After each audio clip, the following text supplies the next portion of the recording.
Fala pessoal, no vídeo de hoje eu quero falar com você sobre o melhor indicador que eu considero para nos ajudar a tomar decisões de compra ou de venda em um determinado movimento intradiário do preço, ou seja, para você utilizar esse indicador para realizar day trade. Os fundamentos podem estar falando algo em relação a um direcionamento do mercado, uma possibilidade do mercado se desenvolver por uma determinada direção.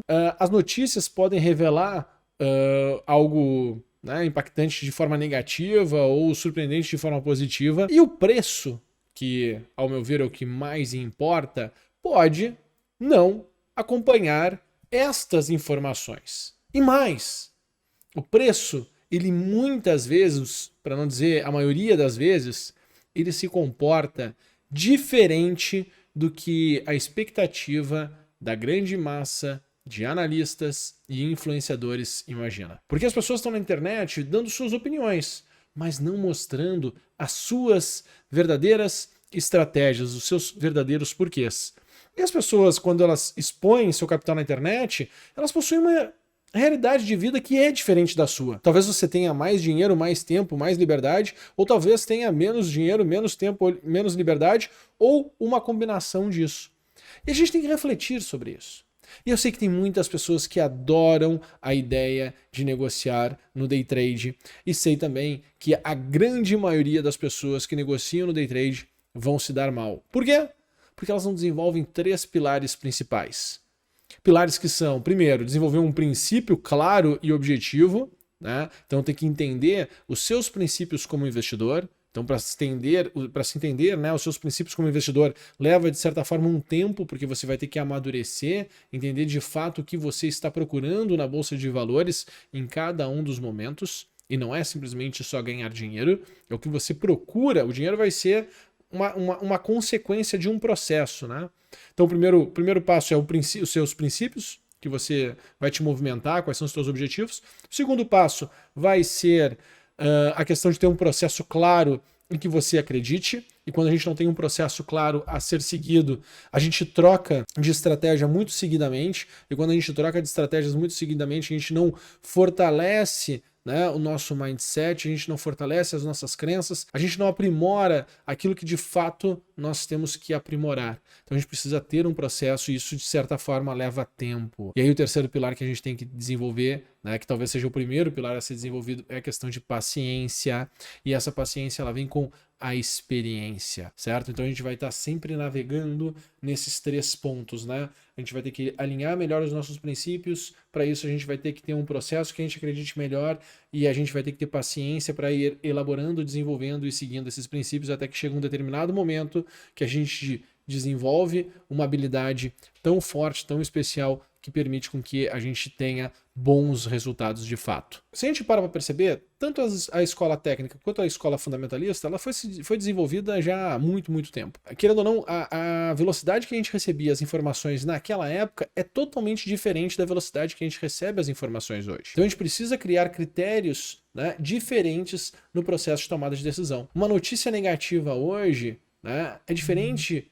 O impacto que ela gera hoje é diferente do impacto que gerava lá no passado. No passado, quando vinha uma notícia negativa, o que acontecia? Dava tempo para as pessoas, né, digerirem aquela notícia e a movimentação do preço ela ia acontecendo gradativamente. Então, quando saiu uma notícia negativa, por exemplo, você, né, expunha o seu capital de uma maneira que você pudesse se proteger da queda, do eventual movimento que estaria por vir. E isso fazia com que uma notícia negativa realmente, né, derivasse dela alguns pontos negativos e a gente conseguia surfar melhor as tendências do mercado. Hoje não. Hoje uma notícia negativa tem um impacto tão forte, tão profundo e vários participantes do mercado recebem essa informação na mesma velocidade que ela gera uma movimentação tão intensa, tão forte no mercado que o evento negativo pode ter se tornado, né, uma oportunidade quase que imediatamente, porque a distorção de preço, a velocidade como o preço se movimenta é tão rápido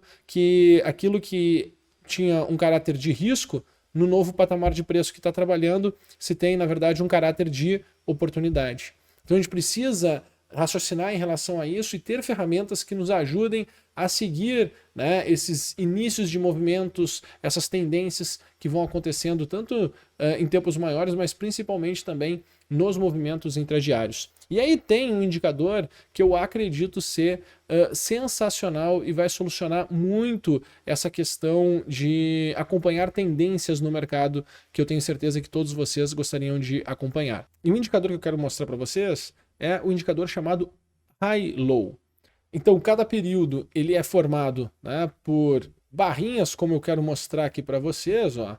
Né? Cada período aqui, por exemplo, no movimento intradiário, as pessoas tendem a acompanhar movimentos em gráficos de 5 minutos, ou seja, a cada 5 minutos uma nova barrinha dessa é formada. Né? Então eu posso acompanhar no gráfico de 5 minutos, então essa barrinha aqui tem 5 minutos de duração, essa barrinha tem 5 minutos de duração e assim por diante. Né? As barrinhas escuras elas mostram movimentos de baixa, barrinhas claras mostram o movimento de alta e o indicador é esse aqui, o High-Low. Então, quando está vermelhinho, quer dizer que o preço ele está caindo, certo? Então o indicador ele pega a média das máximas num movimento de baixa e ele pega a média das mínimas num movimento de alta. Ou seja, eu vou acompanhando a média das mínimas do preço e quando o preço perde essa média das mínimas, né, ele perde esse nível de preço, o que acontece? O indicador ele inverte, ele começa a medir a média das máximas e enquanto o preço estiver caindo e abaixo da média das máximas, a gente tende a estar numa tendência de baixa, tá bom? Eu posso acompanhar tanto nas barrinhas de 5 minutos, posso acompanhar nas barrinhas de 2 minutos, a cada 2 minutos tem uma barrinha nova, então eu começo a ter uma outra resposta da tendência, né? 5 minutos, posso acompanhar barrinhas de 15 minutos, para aquelas pessoas que querem movimentos um pouco mais calmos, né, atualizações um pouco mais lentas no mercado, assim como eu posso acompanhar também as barrinhas em 1 minuto. Nessa estratégia aqui, eu estou utilizando o High-Low de 5 períodos. O que quer dizer 5 períodos? Ele está pegando aqui a média dos últimos, nesse caso, né, a média das últimas 5 mínimas do mercado. Então, aonde estão as 5 mínimas? Primeira mínima, segunda, terceira, quarta, quinta. Ele está pegando todas essas barrinhas aqui e está fazendo uma média das mínimas. Né? Então, ele está pegando aqui 5 barrinhas. Esse aqui, ele está fazendo a média das mínimas dessas 5 barrinhas. Tá bom? E quando ela fica vermelha, o que quer dizer? Ele pega aqui a média das máximas, né? Então você vai estar em tendência de baixa enquanto ele estiver abaixo da média das máximas. Inverte a tendência quando supera a média das máximas e aí, né, eu posso customizar e vai ficar em tendência de alta até que perca a média das mínimas, tá bom?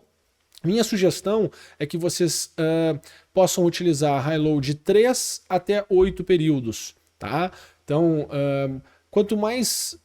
tem que pensar o seguinte, né? Quanto mais rápido for o tempo gráfico, ou seja, quanto menor for o tempo que cada barrinha dessa for atualizar, mais sinais você vai ter ao longo do dia. Quanto mais rápido for também a média, né? Quanto menor for a média, por exemplo, botar uma média de 3 períodos, mais sinais também vai se ter ao longo do dia. Isso é ruim ou é bom? Bom, depende. Né? Depende do quanto tempo você vai ter disponível para ficar na frente do computador e principalmente, né, combinar o uso desse indicador com um bom gerenciamento de risco. Tá? Então você também tem que ter uma compreensão boa de gerenciamento de risco, mas esse indicador ele é ótimo para rastrear tendências nos movimentos intradiários. Tá bom? Então aqui, por exemplo, né, dia 24 de fevereiro, o dia de hoje, se a gente pega aqui o indicador High-Low nos 5 períodos, no tempo gráfico de 5 minutos, ou seja, cada barrinha dessa tem 5 minutos de duração, olha só que interessante.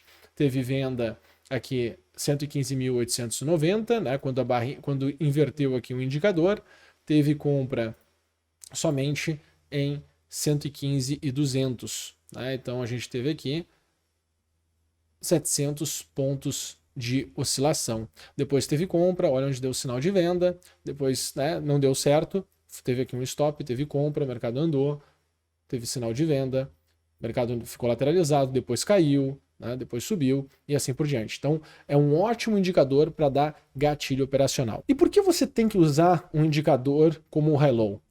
Entenda o seguinte, eu sou economista comportamental, um dos pontos que eu mais entendo é sobre os vieses comportamentais.